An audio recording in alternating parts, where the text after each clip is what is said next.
This is the teacher training manual for the Halifax Area School District Health and PE Department. Before we get too far and get into the basics, there are 10 key components that we're looking for regarding professionalism of our teachers.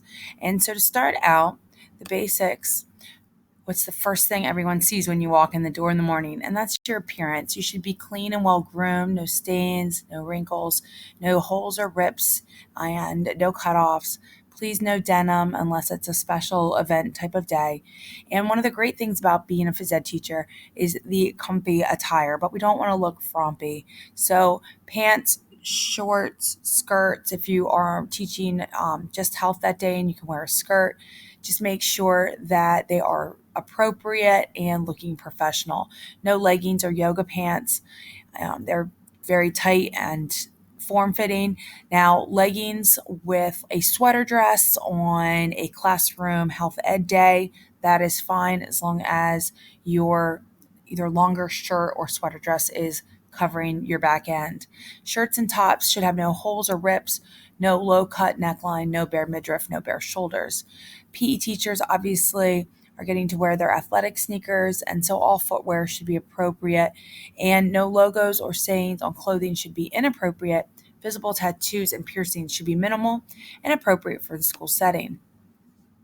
And here we see my elementary phys ed teacher's attire. Now, this is not him. I don't know where Mr. Wary is anymore, but these were the short shorts.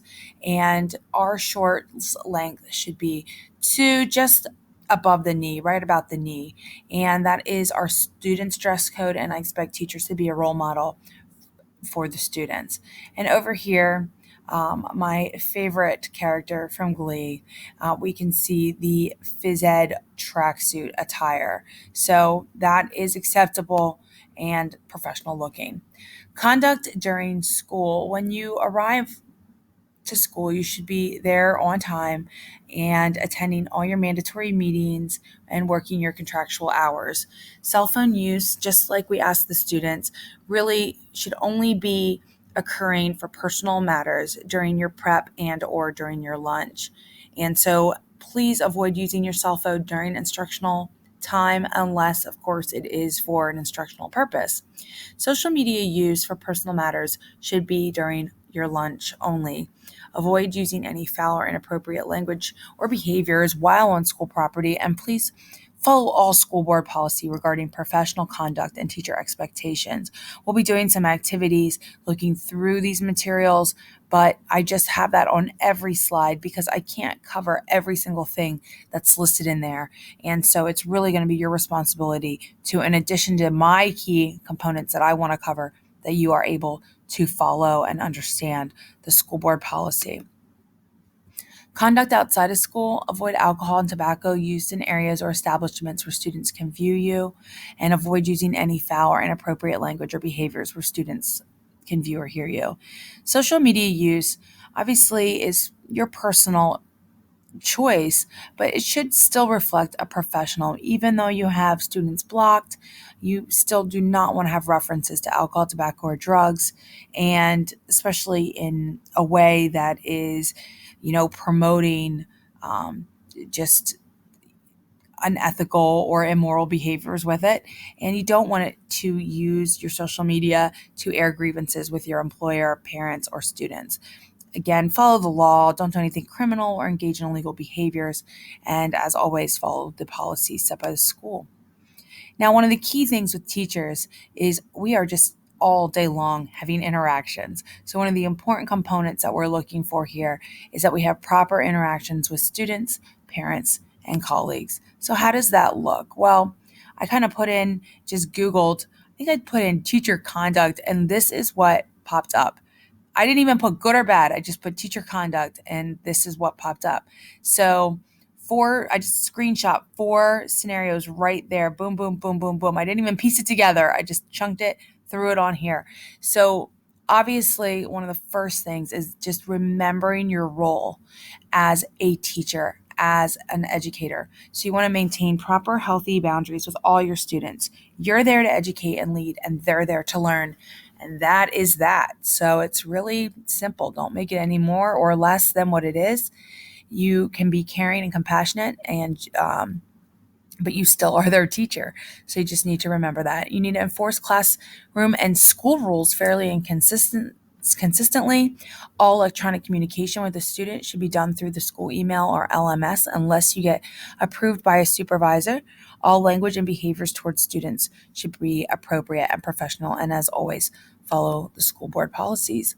Parent interactions. You want to respond to parent concerns or questions in a timely manner. Obviously, if a student also is raising a concern or question, you want to respond timely. But parents are, stakeholders out in the community, and they are, expecting, if they're reaching out to you, that you are getting get back to them in a timely manner. So please contact them on your own if a student is at risk of failure, you have behavioral concerns, but be proactive and try to report the good news also. All electronic communication with the parent should be done through school email or LMS system if it involves, obviously, their student. And all language and behaviors towards parents should be appropriate and professional, and again, continue to follow policy.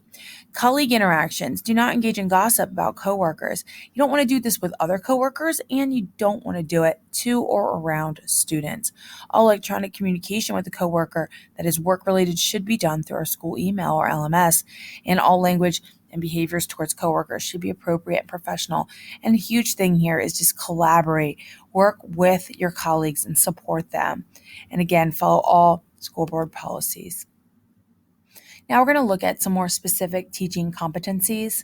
And the first is classroom management. Your classroom should be safe physically and it should be clean. So you want to avoid clutter and just kind of keep an eye on that there's nothing that could be harmful to the students. And your rules should be big and posted, and they should be enforced fairly and consistently. All students should be supervised at all times. So you want to plan your lessons accordingly, that you're going to be able to, know where the students are at and what they're doing. And you want to create an encouraging learning environment where students feel valued and positive behaviors are promoted. Again, follow all school board policy. Lesson planning. Lesson plans should be put in a shared folder or calendar that department chair or admin can view. So Google is our friend. Whether you want to use a folder or you prefer the calendar method, you would just make sure to share that with me. Lesson objectives should be clear and aligned to the standards, and that you should be using a variety of effective student-centered instructional strategies, and we should see them throughout your lessons and units. Again, follow all school board policy. The curriculum and assessment portion is really critical. You should be using the curriculum as a guide for lesson planning. Revisions will be done every 5 years, and obviously, being part of the department, we want your input in that, and you'll be working actively on that. And you're going to have to be knowledgeable of the state and national standards in order to do that. I expect formative assessments occurring regularly to identify student needs, and I should be able to see that in the lesson plans. And summative assessments should be aligned to the standards, and again, follow all school board policy. Professional development. This is key. You need to attend your departmental meetings and in services, and you need to collaborate with other HPE staff members. You need to keep current in content knowledge, technology, instructional strategies, curriculum, and or assessment through a variety of credible sources. I expect that you're going to attend or even present at least one professional educational conference per school year, or take at least one graduate level course per school year. And it can be in whatever area that you would like, that you would need, but I would like that you are at some point getting some content, getting some technology, getting some more strategies. And obviously, with professional development, you want to follow all the school board policies regarding this. So, what else makes an effective teacher? What didn't we cover? Here's a few more tips that I found. Be prepared and organized. Knowing ahead of time, kind of planning out what could go wrong, but also just being positive. Like, it's not always going to go the way you think, but that necessarily isn't a bad thing. Take risks and don't be afraid. Be creative. Keep the bar high for your students. They will achieve. Have fun, be caring, be forgiving, and admit your mistakes. Students need to know that we are human too, and we are a role model for them. Lastly, the resources that I used are from Shape America, and I'll make sure that you all have these appropriate practices, and you can see here the other resources that were used.